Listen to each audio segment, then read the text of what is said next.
Sir ಅದು ಲಕ್ಷಗಟ್ಟಲೆ ಸಂಬಳದಲ್ಲಿ sir ಕೃಷಿಯಲ್ಲಿರೋ ನೆಮ್ಮದಿ ಬೇರೆ ಯಾವ ಕೆಲಸ ಇರಲ್ಲ ಸರ್. ಸರ್ ಒಂದು 7 ರಿಂದ 8 ತಿಂಗಳಲ್ಲಿ ಫುಲ್ ಕಂಪ್ಲೀಟ್ ಬೆಳೆ ಬಂತು ಸರ್. ಕೃಷಿಯಿಂದಾನೇ ಮೇಲೆ ಬಂದಿದ್ದೀವಿ. ಕೃಷಿ ಯಾವತ್ತು ಕೈ ಬಿಡದ ಉದ್ದೇಶದಿಂದ ಕೃಷಿ ಮಾಡ್ಕೊಂತಾನೆ ನಾವು ಕೆಲಸ ಮಾಡ್ತಾ ಇದೀವಿ ಸರ್. ನಾವು ಮುಂಗಾರಲ್ಲಿ ಬಿರುಗಾಳಿ ಸಿಗುವಂತ ಅವಾಯ್ಡ್ ಮಾಡಿಬಿಟ್ಟು ಡಿಸೆಂಬರ್ ಬಿಟ್ವಿ ಸರ್. ಡಿಸೆಂಬರ್ ಬಿಟ್ರೆ ನಮಗೆ ಜೂನ್ ಫಸ್ಟ್ ವೀಕ್ ಅಲ್ಲಿ ಹೂ ಬರ್ಬೇಕು. ಯಾಕಂದ್ರೆ ಸ್ವಲ್ಪ ಸೈಂಟಿಫಿಕ್ ಆಗಿ ಸ್ವಲ್ಪ ಪ್ಲಸ್ ಮ್ಯಾಥಮೆಟಿಕ್ಸ್ ಆಗಿ ವರ್ಕ್ ಮಾಡಬೇಕಾಗತ್ತೆ. ಗಣೇಶ ಚತುರ್ಥಿ ಶ್ರಾವಣ ಯಾವ ಬರುತ್ತೆ ಅವ ನಮ್ ಬಾಳೆಕಾಯಿ ಬರ್ಬೇಕು. ಮರಿ ಯಾವ ತರ ಬಿಡ್ಬೇಕಂದ್ರೆ ಕೂಳಿ ಮರಿ ಬಿಡುವಾಗಿಲ್ಲ ಸರ್. ತಾಯಿ ಗರ್ಭದಲ್ಲಿ ಮೊಳಕೆ ಬರುತ್ತೆ, ಆ ಮೊಳಕೆನೆ ಬಿಡ್ಬೇಕು ಸರ್. ಈಗ ಎಷ್ಟು ಎಕರೆ ಜಮೀನಲ್ಲಿ ಈಗ ಬಾಳೆ ಬೆಳೆದಿರ ಸರ್? ಇದು ಕೇವಲ 25 ಗುಂಟೆ ಸರ್. 25 ಗುಂಟೆಯಲ್ಲಿ ಬೆಳೆದಿದೆ. 25 ಗುಂಟೆ ಸರ್. ಓಕೆ ಸರ್, ಇಳುವರಿ ಯಾವ ತರ ಎಲ್ಲ ಬಂದಿದೆ ಸರ್ ನಿಮ್ಗೆ? ಸರ್ ಫಸ್ಟ್ ಕಟಿಂಗ್ ಅಲ್ಲಿ ನನಗೆ 3 ಟನ್ ಬಂದಿದೆ ಸರ್. ಅದು ನಮಸ್ಕಾರ ವೀಕ್ಷಕರೇ, ನಿಮ್ಮೆಲ್ಲರಿಗೂ ನಮ್ಮ ಬಳಗಕ್ಕೆ ಸ್ವಾಗತ. ನಾವೀಗ ಎಲ್ಲಿದ್ದೀವಪ್ಪ ಅಂತಂದ್ರೆ ಹಾವೇರಿ ಜಿಲ್ಲೆ ಹಾನಗಲ್ಲು ತಾಲೂಕಿನಲ್ಲಿ ಶೇಷಗಿರಿಯಲ್ಲಿದ್ದೀವಿ. ಇಲ್ಲಿಗೆ ಬಂದಿರೋದಕ್ಕೆ ಕಾರಣ ಏನಪ್ಪಾ ಅಂತಂದ್ರೆ ನಮ್ಮ ಒಬ್ಬ ಯುವ ಉತ್ಸಾಹಿ ರೈತರಾದಂತಹ ಶ್ರೀಕಾಂತ್ ಕಬ್ಬೂರ್ ಅವರು ಕಡಿಮೆ ಸಮಯದಲ್ಲಿ ಅಧಿಕ ಇಳುವರಿ ಕೊಡುವಂತ ಒಂದು ಬಾಳೆನ ಬೆಳೆದಿದ್ದಾರೆ. ಅದ್ರ ಬಗ್ಗೆ ಮಾಹಿತಿನ ನಾನು ನಿಮ್ಗೆ ಈ ವಿಡಿಯೋದಲ್ಲಿ ತಿಳಿಸ್ಕೊಡ್ತೀನಿ. ಬನ್ನಿ ಈ ಒಂದು ವಿಡಿಯೋನ ಶುರು ಮಾಡೋಣ. ಸರ್ ನಮಸ್ಕಾರ. ಸರ್ ನಮಸ್ಕಾರ ಸರ್, ನಮ್ಮ ಒಂದು ರೈತ ಬಾಂಧವರಿಗೆ ತಮ್ಮ ಒಂದು ಪರಿಚಯ ಮಾಡಿಕೊಡಿ ಸರ್. ಸರ್ ನಮ್ಮ ಹೆಸರು ಶ್ರೀಕಾಂತ್ ಕಬ್ಬೂರ್ ಅಂತ, ಹಾವೇರಿ ಜಿಲ್ಲೆ ಹಾನಗಲ್ ತಾಲೂಕು ಶೇಷಗಿರಿ ಗ್ರಾಮದವ್ರು ಸರ್. ನಾವು ಮೂಲತಃ ನಾವು ವೃತ್ತಿ ಪೊಲೀಸ್ ಕಾನ್ಸ್ಟೇಬಲ್ ಸರ್. ಹಾ ಸರ್. ಡ್ಯೂಟಿ ಸಮಯದಲ್ಲಿ ಅಲ್ಪ ವಿರಾಮ ಸಿಕ್ಕಾಗ ಒಂದು ಕೃಷಿಗೆ ಒಂದು ಆಸಕ್ತಿ ಇರೋದ್ರಿಂದ ಕೃಷಿ ಮಾಡ್ತಾ ಇದ್ದೇನೆ ಸರ್. ಓಕೆ ಸರ್, ಈಗ ಕೃಷಿ ಮಾಡ್ಬೇಕು, ವ್ಯವಸಾಯ ಮಾಡ್ಬೇಕು ಅನ್ನೋದಕ್ಕೆ ಏನ್ ಕಾರಣ, ಏನ್ ಸ್ಫೂರ್ತಿ ಸರ್? ನಮ್ದು ಮೂಲತಃ ಕುಟುಂಬ ಕೃಷಿ ಕುಟುಂಬ ಸರ್. ತುಂಬಾ ಬಡವರು, ಕೃಷಿಯಿಂದಾನೇ ಮೇಲೆ ಬಂದಿದ್ದೀವಿ. ಕೃಷಿ ಯಾವತ್ತು ಕೈ ಬಿಡದ ಉದ್ದೇಶದಿಂದ ಕೃಷಿ ಮಾಡ್ಕೊಂತಾನೆ ನಾವು ಕೆಲಸ ಮಾಡ್ತಾ ಇದೀವಿ ಸರ್. ಈಗ ಸಾಮಾನ್ಯವಾಗಿ ನೋಡ್ತಾ ಇರ್ತೀವಿ ಸರ್, ಸಣ್ಣ ಪುಟ್ಟ ಒಂದು 10-15 ಸಾವಿರ ಕೆಲಸ ಸಿಕ್ಬಿಟ್ರೆ ವ್ಯವಸಾಯ ಮಾಡೋದನ್ನ ಬಿಟ್ಟು ಬೆಂಗಳೂರಿಗೆ ಅಥವಾ ದೊಡ್ಡ ಸಿಟಿಗೆ ಹೋಗಿ ಸೆಟ್ಲ್ ಆಗ್ಬಿಡ್ತಾರಲ್ಲ ಸರ್, ಆ ಒಂದು ಕಾರಣ ಕೇಳಿದೆ ಸರ್. ಸರ್ ಅದು ಲಕ್ಷಗಟ್ಟಲೆ ಸಂಬಳದಲ್ಲಿ ಸರ್ ಕೃಷಿಯಲ್ಲಿರೋ ನೆಮ್ಮದಿ ಬೇರೆ ಯಾವ ಕೆಲಸ ಇರಲ್ಲ ಸರ್. ಓಕೆ, ತುಂಬಾ ಖುಷಿ ಇದೆ, ತುಂಬಾ ನೆಮ್ಮದಿ ಇದೆ, ಆರಾಮ ಇದೆ. ಓಕೆ ಸರ್, ಈಗ ನೀವು ವ್ಯವಸಾಯ ಮಾಡಕ್ ಶುರು ಮಾಡಿ ಎಷ್ಟು ವರ್ಷ ಆಯ್ತು ಸರ್? ಸರ್ ನಾನು ಈ ಪ್ರಾಬ್ಲಮ್ ಸ್ಟಾರ್ಟ್ ಮಾಡ್ಬಿಟ್ಟು ಸರ್ 2 ವರ್ಷ ಸರ್. 2 ವರ್ಷ ಆಯ್ತು. ಓಕೆ ಸರ್, ಈಗ ಇಲ್ಲಿ ನೀವು ಬಾಳೆ ಬೆಳೆದಿದ್ರಲ್ಲ, ಒಂದು ಕಡಿಮೆ ಸಮಯದಲ್ಲಿ ಅಧಿಕ ಇಳುವರಿ ಕೊಡುವಂತಹ ಬಾಳೆ ಬೆಳೆದಿದ್ದೀನಿ ಅಂತ ಹೇಳಿದ್ರಿ, ಅದ್ರ ಬಗ್ಗೆ ಮಾಹಿತಿ ತಿಳಿಸ್ಕೊಡ್ತೀರಾ? ಹೌದು ಸರ್. ಈಗ ನಾನು ಬೆಳೆದಿರೋ ಬಾಳೆ ಏಲಕ್ಕಿ ಬಾಳೆ ಸರ್. ಇದು ಏಲಕ್ಕಿ ತುಂಬಾ ಮಾರ್ಕೆಟ್ ಅಲ್ಲಿ ತುಂಬಾ ಡಿಮ್ಯಾಂಡ್ ಸರ್. ಇದು ಏಲಕ್ಕಿ ಬಾಳೆ ಅಂದ್ರೆ ತುಂಬಾ ಎಲ್ಲರಿಗೂ ಗೊತ್ತಿರುತ್ತೆ, ತುಂಬಾ ಸ್ವೀಟು, ಚೆನ್ನಾಗಿರುತ್ತೆ, ಎಲ್ಲ ಶುಭ ಸಮಾರಂಭಕ್ಕೆ ಬೆಳೆಸ್ತಾರೆ ಏಲಕ್ಕಿನ. ಇದು ನಾನು 2024 ಮೇ ತಿಂಗಳು ನಾಟಿ ಮಾಡಿದ್ದೀನಿ ಸರ್. ಹಾ ಸರ್. 2024 ನಾಟಿ ಮಾಡ್ಬಿಟ್ಟು 2024 ಸೆಪ್ಟೆಂಬರ್ ಅಲ್ಲಿ ಹೂ ಬಂತು ಸರ್. ಓಕೆ, ಸೆಪ್ಟೆಂಬರ್ ಹೂ ಬಂದ 2 ತಿಂಗಳು ಗ್ಯಾಪ್ ಆಗಿ ಬಲಿಕ್ ಸ್ಟಾರ್ಟ್ ಮಾಡ್ತು. ಡಿಸೆಂಬರ್ ಕಳಿಕ್ ಸ್ಟಾರ್ಟ್ ಮಾಡಿದ್ವಿ. ಫುಲ್ ಮುಗಿಲಿಕ್ಕೆ ನಮ್ಗೆ ಇದೊಂದು ಶಿವರಾತ್ರಿಗೆ ಎಲ್ಲ ಪೂರ್ತಿ ಕಂಪ್ಲೀಟ್ ಮುಗಿ ಸರ್. ಒಟ್ಟಾರೆಯಾಗಿ ನಿಮ್ಗೆ ಎಷ್ಟು ತಿಂಗಳಲ್ಲಿ ಫಸ್ಟ್ ಬೆಳೆ ಬಂತು ಸರ್? ಸರ್ ಒಂದು 7 ರಿಂದ 8 ತಿಂಗಳಲ್ಲಿ ಫುಲ್ ಕಂಪ್ಲೀಟ್ ಬೆಳೆ ಬಂತು ಸರ್. ಬರೀ 7-8 ತಿಂಗಳಲ್ಲೇ ಬಂತು ಸರ್? ಹೌದು ಸರ್. ಹೌದು ಸರ್. ಓಕೆ ಸರ್, ಈಗ ಇದು ಫಸ್ಟ್ ಇದು 2ನೇದ ಕಟಾವ್ ಸರ್? ಇದು 2ನೇ ಕಟಿಂಗ್ ಸರ್. ಇದೀಗ 2ನೇ ಕಟಿಂಗ್ ಬಂದಿರೋದು. 2ನೇ ಕಟಿಂಗ್ ಎಲ್ಲ ಗೊನೆ ಆಗಿದೆ. ಹಾ ಸರ್. ಗೊನೆ ಇದು ಸರ್ ಗಣೇಶ ಚತುರ್ಥಿಗೆ ಇದು ಕಟಿಂಗ್ ಬರುತ್ತೆ ಸರ್. ಇದೀಗ ಗಣೇಶ ಚತುರ್ಥಿ ಮಾರ್ಕೆಟ್ ಅಲ್ಲಿ ಒಳ್ಳೆ ಬೆಲೆ ಇದೆ. ಓಕೆ ಸರ್, ಈಗ ಇದು 2ನೇ ಕಟಿಂಗ್ ಬಂದಿದೆ ಅಂತ ಹೇಳಿದ್ರಲ್ಲ, ಇದು ಎಷ್ಟನೇ ತಿಂಗಳಿಗೆ ಬಂತು ಸರ್? ಸರ್ ಇದು ಕಟಿಂಗ್ ನಾನು ಮರಿ ಬಿಟ್ಟಿದ್ದು ಸರ್. ಇದನ್ನ ಹಾ ಸರ್, ಡಿಸೆಂಬರ್ ಫಸ್ಟ್ ವೀಕ್ ಅಲ್ಲಿ ಬಿಟ್ಟಿದ್ದು ಸರ್. ಇದನ್ನ ಅಂದ್ರೆ ಯಾಕಂದ್ರೆ ನಾವು ಅಧಿಕವಾಗಿ ಗೊಬ್ಬರ ಕೊಡ್ತೀವಿ ಸರ್. ಕುರಿ ಗೊಬ್ಬರ ಮತ್ತು ಆಕಳ ಗೊಬ್ಬರ, ಸಗಣಿ ಗೊಬ್ಬರನ. ಹಾಗಾಗಿ ಜಾಸ್ತಿ ಗ್ರೋತ್ ಬರೋದ್ರಿಂದ ನಾವು ಮುಂಗಾರಲ್ಲಿ ಬಿರುಗಾಳಿ ಸಿಗುವಂತ ಅವಾಯ್ಡ್ ಮಾಡಿಬಿಟ್ಟು ಡಿಸೆಂಬರ್ ಬಿಟ್ವಿ ಸರ್. ಡಿಸೆಂಬರ್ ಬಿಟ್ರೆ ನಮಗೆ ಜೂನ್ ಫಸ್ಟ್ ವೀಕ್ ಅಲ್ಲಿ ಹೂ ಬರ್ಬೇಕು.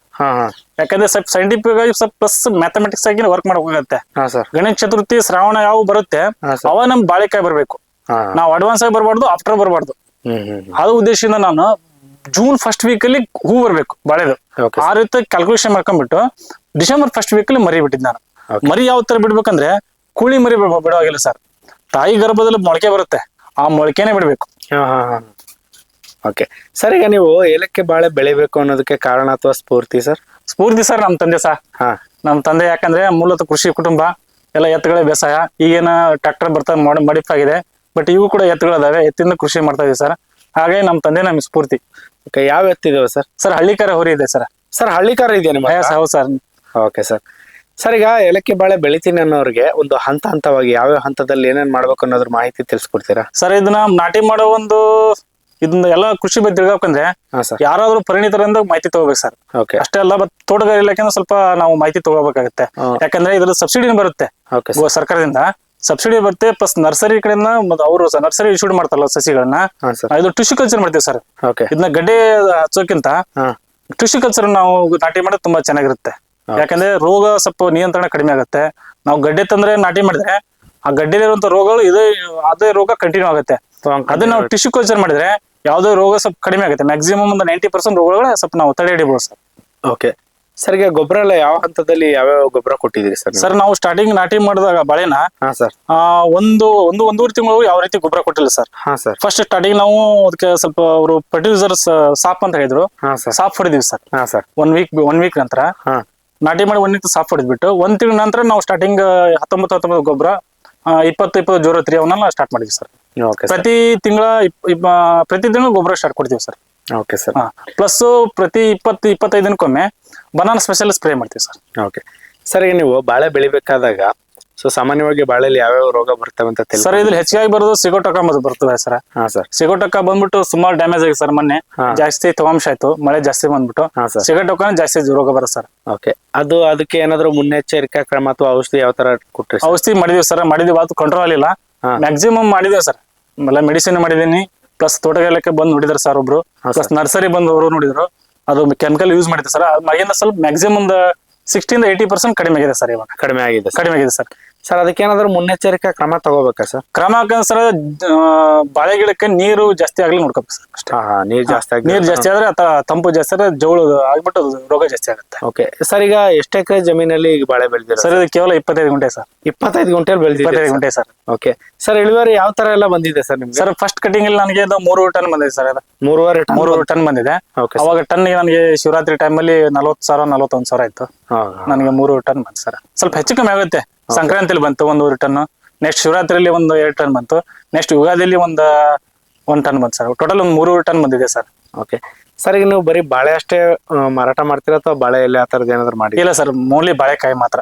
ಎಲೆನ ಮಾಡಲ್ಲ ಸರ್. ಎಲೆ ನಾವು ಏನ್ ಮಾಡ್ತೀವಿ ಸರ್ ಅಂದ್ರೆ ಮಂಚಿಗೆ ಮಾಡ್ತೀವಿ ಸರ್. ನೋಡಿ ಈಗ ಅಡಿಕೆ ಬೆಳೆದಿದಲ್ವಾ ಸರ್, ಈ ಅಡಿಕೆ ಗೊಬ್ಬರ ಇರೋದೇ ಬಾಳೆ. ಯಾಕಂದ್ರೆ ಹಸಿರಲ್ಲಿ ಗೊಬ್ಬರ. ಹೌದೌದು. ಇದು ನಮ್ಮ ಈ ತರ ಕಡ್ದಾಕ್ಬಿಟ್ರೆ ಫುಲ್ ಕೊಳ್ತಾ ಬಿಡುತ್ತೆ ಸರ್. ಹೌದೌದು. ಪ್ಲಸ್ ಕಳೆ ಹುಟ್ಟದಲ್ಲ ಸರ್ ಅಡಿಕೆ ಸುತ್ತಲೂ. ಹೌದೌದು. ಇಲ್ಲಿವರೆಗೂ ನಾವು ಯಾವ ರೀತಿ ಶಿಲೀಂಧ್ರ ಬೆಳೆಸಲ್ಲ ಸರ್, ಕಳೆನಾಶಕ ಬೆಳೆಸಿಲ್ಲ, ಯಾವ ರೀತಿ ಕಳೆನ ತೆಗಿಸಲ್ಲ ಸರ್. ಯಾರು ಹೆಣ್ಮಕ್ಳನ್ನ ಕೆಲ್ಸಕ್ಕೆ ಕರ್ಕೊಂಡಿಲ್ಲ ನಾವು. ಯಾಕಂದ್ರೆ ಒಂದ್ ಸ್ವಲ್ಪ ಹುಲ್ಲು ಹುಟ್ಟೋದ್ರ ಕಸನ ಹುಟ್ಟೋದಲ್ಲ. ಹೌದೌದು. ಬಾಳೆ ಬರೋಂತ ತ್ಯಾಜ್ಯವನ್ನ ಸಣ್ಣಕ್ಕೆ ಕಟ್ ಮಾಡ್ಬಿಟ್ಟು ಈ ಅಡಿಕೆ ಗಿಡ ಇಲ್ಲ ಸರ್ ಸುತ್ತಲೂ ಹಾಕ್ಬಿಡ್ಬೇಕು. ಈ ಸುತ್ತಲೂ ಹಾಕೋದ್ರಿಂದ ಅಡಿಕೆ ಗಿಡ ಸುತ್ತಲೂ ಗೊಬ್ಬರ ಬಂದ್ಬಿಡುತ್ತೆ ಸರ್. ಓಕೆ ಸರ್, ಇದು ಡೈರೆಕ್ಟ್ ಹಿಂಗೆ ಹಾಕ್ಬಿಡ್ಬೋದಾ ಮತ್ತೆ ಏನಾದ್ರು ಮಣ್ಣು ಮಿಕ್ಸ್ ಮಾಡಿ ಆತರ? ಮಣ್ಣು ಈ ತರ ಏನ್ ಮಿಕ್ಸ್ ಮಾಡೋದು ಸರ್? ಇದನ್ನ ಬಾಳೆ ಗಿಡನ ಎರಡು ಪೀಸ್ ಕಟ್ ಮಾಡ್ಬಿಡ್ಬೇಕು. ಒಂದ್ರಲ್ಲಿ 2 ಈ ತರ 1-2-3 ತರ ಫಿಕ್ಸ್ ಮಾಡ್ಬಿಟ್ರೆ ಅದು ಮುಂದೆ 2 ಮಂತ್ ಆಮೇಲೆ ಎಲ್ಲ ಕೊಳ್ತೋಗ್ಬಿಡುತ್ತೆ ಸರ್. ಅದೇ ಕೊಳ್ತೋಗ್ಬಿಡುತ್ತೆ. ಮತ್ತೆ ಮಿಕ್ಸ್ ಮಾಡಿ ಏನು ಅವಶ್ಯಕತೆ, ಯಾವ ರೀತಿ ಕೆಮಿಕಲ್ ಹಾಕೋ ಅವಶ್ಯಕತೆ ಇಲ್ಲ ಸರ್. ಆಟೋಮೆಟಿಕ್ಲಿ ಅದು ಕೊಳ್ತೋಗ್ಬಿಡುತ್ತೆ. ಓಕೆ ಸರ್, ಈಗ ಎಲ್ಲರದ್ದು ಏನ್ ಪ್ರಾಬ್ಲಮ್ ಅಂದ್ರೆ ನಾವು ಏನ್ ಬೇಕಾದ್ರೂ ಬೆಳಿಬೋದು ಸರ್, ಇನ್ ಟೈಮಲ್ಲಿ ರೇಟ್ ಸಿಗಲ್ಲ, ಮತ್ತೆ ಮಾರ್ಕೆಟಿಂಗ್ ಕಷ್ಟ ಆಗುತ್ತೆ ಅಂತ ಹೇಳ್ತಾರೆ. ನೀವು ಮಾರ್ಕೆಟಿಂಗ್ ಎಲ್ಲ ಯಾವ ತರ ಮಾಡ್ಕೊಂಡ್ರಿ ಸರ್? ಅದ ಹೇಳಿದ್ರೆ ನಾನು ಪ್ಲಸ್ ನಾಲೆಜ್ ಇರ್ಬೇಕು ಸರ್, ಟಚಿಂಗ್ ಇರಬೇಕು, ಮಾರ್ಕೆಟ್ ಬಗ್ಗೆ ಟಚಿಂಗ್ ಇರಬೇಕು, ಸ್ವಲ್ಪ ಕಮ್ಯುನಿಕೇಶನ್ ಚೆನ್ನಾಗಿರ್ಬೇಕು ಸರ್. ಯಾಕಂದ್ರೆ ನಾವು ಹೋಗ್ಬಿಟ್ಟು ಮಾರಕ್ಕಾಗಲ್ಲ. ಕೆಲವೊಂದು ಟೈಮ್ ಬಿಸಿ ಇರ್ತಾರೆ, ಕೆಲವೊಬ್ರು ಹೋಗಿ ಅವರ ಮಾಡ್ತಾರೆ. ಬಟ್ ನಮ್ದು ಜಾಬ್ ಇದೆ, ಜಾಬ್ ಮಾಡ್ಕೊಂಡ್ಬಿಟ್ಟು ನಾವು ಫ್ರೀ ಟೈಮ್ ಅಲ್ಲಿ ಕೃಷಿ ಮಾಡ್ತಾ ಇರೋದ್ರಿಂದ ನಾವು ರೀಸೆಲ್ಲರ್ ಹಿಡ್ಕೊಂಡಿದ್ದೀವಿ ಸರ್. ರೀಸೆಲ್ಲರ್ ಕಾಂಟ್ಯಾಕ್ಟ್ ಮಾಡ್ಕೊಂಡಿದೀವಿ. ಅವರೇ ಬಂದ್ಬಿಟ್ಟು ಗೊನೆ ಕಡ್ಕೊಂಡ್ಬಿಟ್ಟು ಅವರೇ ತಗೊಂಡ್ ಹೋಗ್ತಾರೆ ಸರ್. ಹೌದು ಸರ್. ಸರ್, ಇಲ್ಲಿ ಇವಾಗ ಚೆನ್ನಾಗಿ ಇಳುವರಿ ಬರ್ತಾ ಇದೆ ಅಂತ ಹೇಳಿದ್ರಲ್ಲ, ಯಾರಾದ್ರೂ ಕೃಷಿ ಇಲಾಖೆಯವರು ಅಥವಾ ಏನಾದ್ರು ಬಂದು ನೋಡಿ? ಇಲ್ಲ ಸರ್, ಯಾರು ಕೃಷಿ ಆಫೀಸರ್ ಯಾರು ಬಂದಿಲ್ಲ ಸರ್. ಯಾರು ಸಲಹೆ ಯಾರು ಬಂದಿಲ್ಲ ಸರ್. ಬಂದ್ ನೋಡಿದ್ರ ಬಟ್ ಮಾಹಿತಿ ಕೊಡ್ತಾರೆ ಬಿಟ್ರೆ ಯಾರು ಬಂದ್ ನೋಡಿಲ್ಲ ಸರ್ ಯಾರು. ಓಕೆ ಸರ್, ಈಗ ಯಾರಾದ್ರೂ ರೈತರು ನಿಮ್ ತರನೇ ಈ ಏಲಕ್ಕಿ ಬೆಳೆ ಬೆಳಿಬೇಕು ಅಂತ ನಿಮ್ ತೋಟಕ್ಕೆ ಬರ್ಬೋದಾ ಸರ್? ಬರ್ಬೋದು ಸರ್, ಬರ್ಬೋದು. ಅವಶ್ಯವಾಗಿ ಮಾಹಿತಿ ಕೊಡ್ತೀನಿ ಸರ್, ಬರ್ಬೋದು. ಸರ್, ಈಗ ಈ ಒಂದು ಬಾಳೆ ಗಿಡದ ವಿಶೇಷತೆ ಹೇಳ್ತೀನಿ ಅಂತ ಹೇಳಿದ್ರಿ, ಏನು ಸರ್ ವಿಶೇಷ? ಸರ್ ವಿಶೇಷ ಅಂದ್ರೆ ಇನ್ನೂ ಸರ್ ಗೊನೆ ಆಗಿಲ್ಲ. ಇದು ಇನ್ನೊಂದು 15 ಡೇಸ್ ಅಲ್ಲಿ ಗೊನೆ ಬರುತ್ತೆ. 15 ಡೇಸ್ ಅಲ್ಲಿ ಬರುತ್ತೆ ಗೊನೆ. ಎಷ್ಟು ಗ್ರೋತ್ ಬಂದಿದೆ ಸರ್ ಇದು. ಈ ನೋಡಿ ಸರ್, ಕಂಬ ಸುಮಾರು ನಾವು ಹಿಡ್ಕೋಬೇಕು ಸರ್. ಹಿಂಗ ಹೌದೌದು ಸರ್, ಈ ತರ ಹಿಡ್ಕೋಬೇಕು. ಅಷ್ಟು ಗ್ರೋತ್ ಇದೆ. ಹೌದು ಸರ್. ಇದ್ರ ಗೊನೆ ಸರ್ ಲಾಸ್ಟ್ ಇಯರ್ 40 ಅಬೋ ಬಂದಿದೆ ಸರ್. 40 kg ಮೇಲೆ ಬಂದ ಸರ್. ಇದು ರಸಬಾಳೆ ಅಂತ 40 kg ಮೇಲೆ ಬಂದ ಸರ್. ನರ್ಸರಿ ಹೇಳಿದ್ರು ಸರ್, ಚೆನ್ನಾಗಿ ಬೆಳೆದ್ರೆ 40 kg ಮೇಲೆ ಬರುತ್ತೆ ಅಂತ ಹೇಳಿದ್ರು. ಹಾಗೆ ಬಂದ್ ಸರ್ ಇದು. ಅಂದ್ರೆ ಜಾಸ್ತಿ ಹಾಕಿದಲ್ಲ ಸರ್, 2-3 ಗುಣಿ ಹಾಕಿದ್ದೇನೆ ಅಷ್ಟೇ. ಇದನ್ನ ಒಂದು ಎಕ್ಸ್ಪೆರಿಮೆಂಟ್ ನೋಡೋಣ ಅಂತ ಹಾಕಿದ್ದೇನೆ ಸರ್. ಸರ್, ಈ ಅಡಿಕೆ ಮತ್ತು ಬಾಳೆನ ಮಾಡೋದ್ರಲ್ಲಿ ನಾವು ಜಟ್ಗಿಂತ ಡ್ರಿಪ್ ನ ಹೋಗೋದು ಉದ್ದೇಶ ತುಂಬಾ ಮುಖ್ಯ ಸರ್. ಯಾಕಂದ್ರೆ ಒಂದೇ ಒಂದು ಉದ್ದೇಶ ಅಂದ್ರೆ ನೀರನ್ನ ಉಳಿತಾಯ ಮಾಡ್ಬೋದು, ಪ್ಲಸ್ ಕಳೆ ನಿಯಂತ್ರಣ ಜಾಸ್ತಿ ಆಗತ್ತೆ. ಇದು ಮಾಡೋದಂದ್ರೆ ಅದಕ್ಕೆ ನಾವು ಡ್ರಿಪ್ ಹೋಗ್ಬೇಕು. ಡ್ರಿಪ್ ನ ಯಾವ ರೀತಿ ಮಾಡ್ಕೊಂಡ್ ಸರ್, ನಾವೀಗ ಲ್ಯಾಟ್ರಿಲ್ ಪೈಪ್ ಹಾಕ್ತಿಲ್ವಾ, ಈ ಲ್ಯಾಟ್ರಿಲ್ ಸರ್ 20 mm ಲ್ಯಾಟ್ರಿಲ್ ಇದು. ಲ್ಯಾಟ್ರಿಲ್ ನಾವು ಪಾಯಿಂಟ್ ಕೊಡ್ತೀವಿ ಟೀನ. ಇದನ್ನ ನಾವು ಅಂತರಕ್ಕೆ ಇಟ್ಕೋಬೇಕು ಸರ್, ಮೇಲೆ ಇಟ್ಕೋಬೇಕು. ಯಾಕಂದ್ರೆ ಕೆಲವರೆಲ್ಲ ಕೆಳಗೆ ಇಡ್ತಾರೆ ಸರ್. ಹಾ, ಈ 20 mm ನ ಕೆಳಗೆ 2 ಇಂಚ್ ಪೈಪ್ ಇಟ್ಟು ಲಿಂಕ್ ಕೊಡ್ತಾರೆ. ಹಾ ಅದ್ ಯಾಕಂದ್ರೆ ಮುಂಬರೋ ದಿನಗಳಲ್ಲಿ ಸ್ವಲ್ಪ ಡ್ಯಾಮೇಜ್ ಆಗ್ಬಿಟ್ಟು ನೀರ್ ವಾಟರ್ ಲೀಕೇಜ್ ಆಗುತ್ತೆ. ಹೌದು ಸರ್. ಅದೇ ಈ ಟೀ ನ ಮೇಲೆ ಇಟ್ಕೊಂಡ್ಬಿಟ್ರೆ ಹಾ ಸರ್. ನಾವು ಯಾವ ಬೇಕಾದ್ ರಿಮೂವ್ ಮಾಡ್ಬೋದು, ಹಾಕ್ಬೋದು. ಹೌದು, ಅಟ್ಯಾಚ್ ಮಾಡ್ಬೋದು, ಅಟ್ಯಾಚ್ ಮಾಡ್ಬೋದು, ತೆಗಿಬೋದು ಸರ್. ಬೇಡ ಅಂದ್ರೆ ಇದಕ್ಕೆ ಹ್ಯಾಂಡಿಕ್ಯಾಪ್ ಹಾಕ್ಬಿಟ್ರೆ ಮುಗಿದೋಯ್ತು. ಆಯ್ತು ಸರ್, ಅಷ್ಟೇ. ಮುಂದೆ 5 ವರ್ಷ 10 ವರ್ಷ ತೋಟ ದೊಡ್ಡದ ಮೇಲೆ ಹಾ ಸರ್. ಇದನ್ನ ನಾವು ಕನ್ವರ್ಟ್ ಜೆಟ್ ಮಾಡ್ಬೋದು ಸರ್. Okay okay. ಜೆಟ್ ಮಾಡ್ಬೋದು ಸರ್. ನಾವು ಜಾಸ್ತಿ ದಿವಸ ಬಾಳಿಕೆ ಬರುತ್ತೆ. ಜಾಸ್ತಿ ಬಾಳಿಕೆ ಬರುತ್ತೆ, ಡ್ಯಾಮೇಜ್ ಆಗೋದಲ್ಲ ಸರ್ ಇದು. ಹಾ, ಈ ತರ ಸರ್. ಮ್ಯಾಗಿಟ್ ಇಟ್ರೆ. ಈಗ ಈ 25 ಗುಂಟೆ ಜಾಗದಲ್ಲಿ ಎಷ್ಟು ಸಸಿ ಹಾಕಿದಿರಿ ಸರ್ ನೀವು? ಸರ್ ಇದು ಗಿಡದಿಂದ ಗಿಡಕ್ಕೆ ಹಾ 9 ಫೀಟ್ ಇದೆ. ಓಕೆ ಸಾಲಿನ ಸಾಲಿಗೆ 8 ಫೀಟ್ ಇದೆ. ಓಕೆ. ಟೋಟಲ್ ಸುಮಾರು 402 ಅಡಿಕೆ ಗಿಡ ಕುಂತಿದೆ ಸರ್.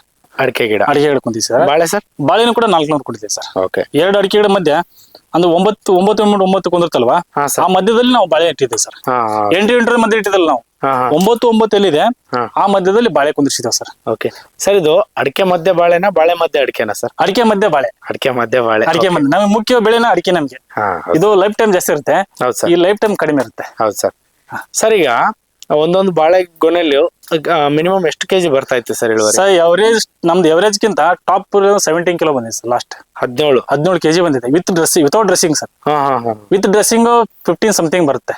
Okay sir. ಡ್ರೆಸ್ಸಿಂಗ್ ಮಾಡಿದ್ರೆ ಬೇರೆ ವೇಟ್ ಬರುತ್ತೆ, ಡ್ರೆಸ್ಸಿಂಗ್ ಆಫ್ಟರ್ ಡ್ರೆಸ್ಸಿಂಗ್ ಬೇರೆ ಬರುತ್ತೆ. Okay sir. ಈಗ ಡ್ರಿಪ್ ಅಲ್ಲಿ ಏನೋ ಒಂದು ವಿಶೇಷವಾಗಿ ಮಾಡಿದೀನಿ ಅಂತ ಹೇಳಿದ್ರಲ್ಲ, ಅದ್ರ ಬಗ್ಗೆ ಹೇಳಿ ಸರ್. ಸರ್ ಅದೇ ಸರ್, ಡ್ರಿಪ್ ಅಲ್ಲಿ ನಾವು ಲ್ಯಾಟ್ರಲ್ ಮಾಡಿದೀವಲ್ಲ, ಹೌದು ಸರ್. ಇಲ್ಲ ಅಂತರಕ್ಕೆ ಮಾಡಿದೀವಿ ಸರ್. ಅಲ್ಲಿ ಹೇಳಿದ್ರು ನಮ್ಗೆ ಹಾ ಸರ್. ಟೀ ಹಾಕ್ಬಿಟ್ಟು ಆಮೇಲೆ ಇಲ್ಲಿ ಸಬ್ ಮೈಕ್ರೋ ಟ್ಯೂಬ್ ಅಂತ ಬರುತ್ತೆ ಸರ್. ಮೈಕ್ರೋ ಟ್ಯೂಬ್ ಅಂತ ಬರುತ್ತೆ. ಹಾ ಸರ್. ಇದು ಗಿಡ ಕೇವಲ ಎಲ್ಲಿ ಗಿಡ ಅಡಿಕೆ ಗಿಡ ಅಥವಾ ಬಾಳೆ ಗಿಡ ಇರುತ್ತೆ, ಹಾ ಸರ್. ಆ ಗಿಡದ ಪಾಯಿಂಟ್ ಈ ತರ ಮಾಡಬೇಕು.